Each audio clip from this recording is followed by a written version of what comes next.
Hi, everyone.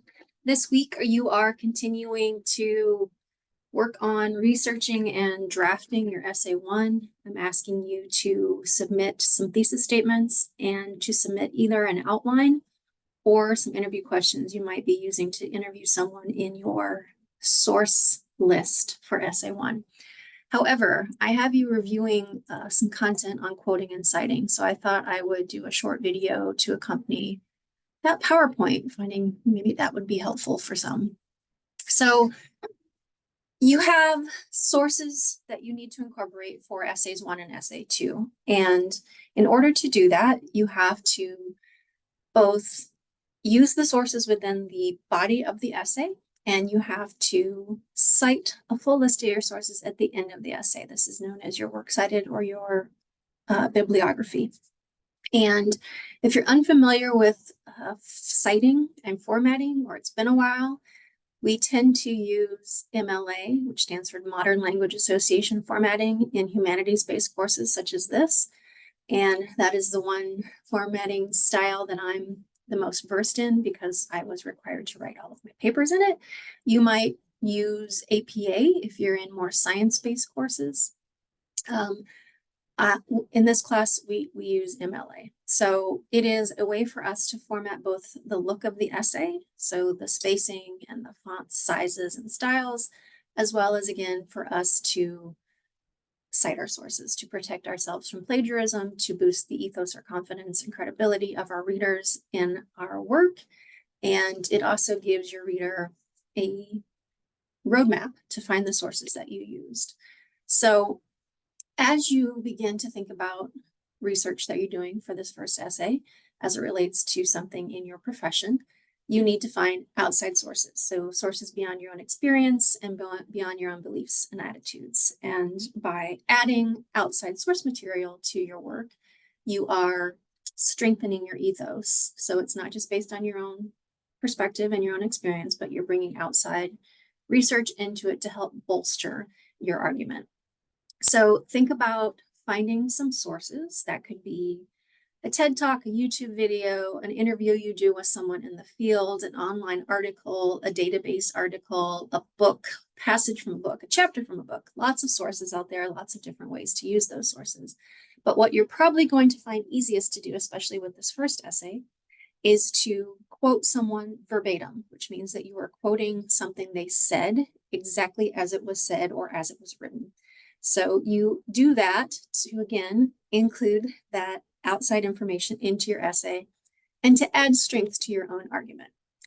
In order to do that well and for your reader to know that you're bringing outside information in, you need to tell your reader who you're quoting.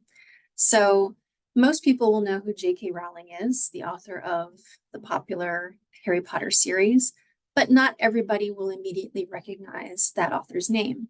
So if I was going to quote J.K. Rowling, I would probably, the first time I quoted her, include a short little phrase that tells my reader who she is. So J.K. Rowling, comma, author of Harry Potter, once said, and then I directly quote what she said. So you see here that the quote that I attribute to J.K. Rowling begins with the quotation marks, ends with the quotation marks. So unless you are 100% sure that everyone in your audience is going to know who you're quoting, it's always a good idea to provide some supplemental biographical information about the person you're quoting. This works well for people that we most likely will know. However, you might find that you're quoting information from some article online from Times or New York Times or Washington Post by an author that we probably are not familiar with, and that's fine. Lots of authors, lots of researchers, lots of journalists out there. But if it's likely that you're quoting someone that most people would not know, but they would know the publication that you're quoting from, use a publication's name instead. So in this example, we have from a 2021 article from CNN, the author notes that failure is common even among the famous. Quote, "It is impossible to live without failing at something," blah, blah, blah, blah, blah. So I am setting up kind of a time frame from when I found the quote, 2021. It's pretty recent. Usually the more current, the better. And I am citing CNN, which most readers will be familiar with. I think it stands for Cable News Network. If there's a chance that your readers wouldn't know that, you could spell that out too. But I'm also giving the author, Smith Albert, credit at the end. But again, there's likelihood that my audience isn't going to know who this author or journalist is. So I instead bolster my ethos by saying 2021 and from CNN. You can also use a quote to support a point. We have talked a bit about pie paragraphs, point, illustration, explanation, and using a quote is an exceptional way to use I or illustration. So here I have supplemented my argument. Another step in failing college includes being indecisive. For example, you could start by not declaring a major or by changing your major numerous times, something I myself have done. And then I am quoting from a 2019 Education Week article saying that 80% of college-bound students have yet to pick a major. That's a really high number. And it helps support my argument that being indecisive can sometimes lead to us failing. And this particular example I'm using here is not about you failed forever, but sometimes we fail. I failed a term in college because I stopped going. So sometimes those failures can lead to successes, but I'm using this outside quote to help add to my argument and support my argument that this happens to a lot of college students.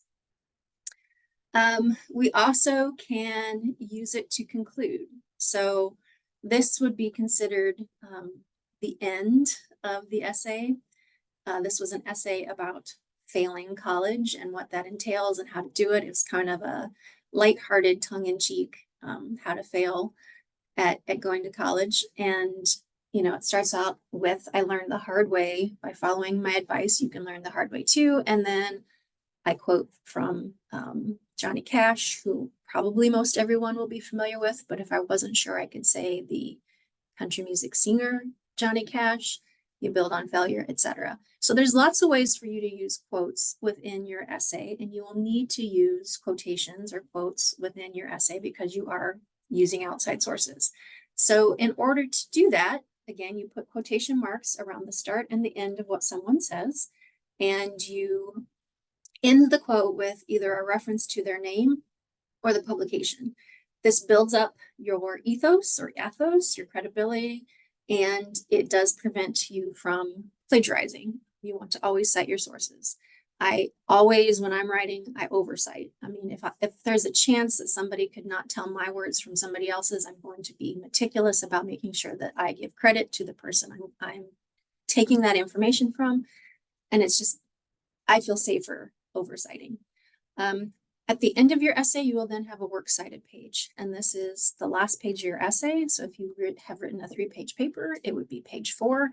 And in it is your alphabetized list of all the sources you used.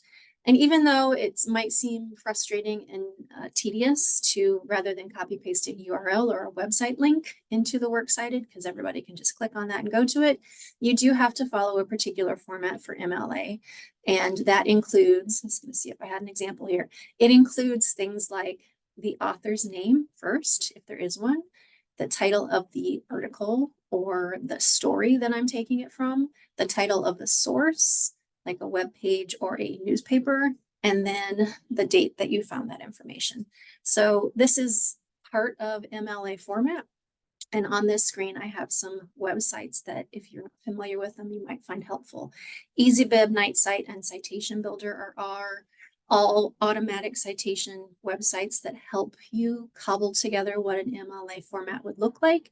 They're not foolproof. They will only do what you tell them to do. So you have to make sure you're writing and citing the correct type of source. So if you are finding something from a newspaper, you're telling it's a newspaper and not a TED Talk. So those can be helpful.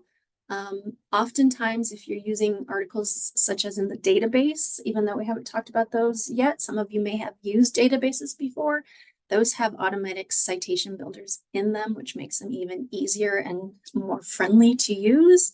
And if you're ever struggling with these, we have writing tutors in the Learning Commons actual if you come in and sit down with them, or there are Zoom options for that, who can help you with working your way through doing your citations. They are required in any type of writing or research you do that requires you to use outside sources, and will be part of your work in this term, as well as likely in work that you do for other classes.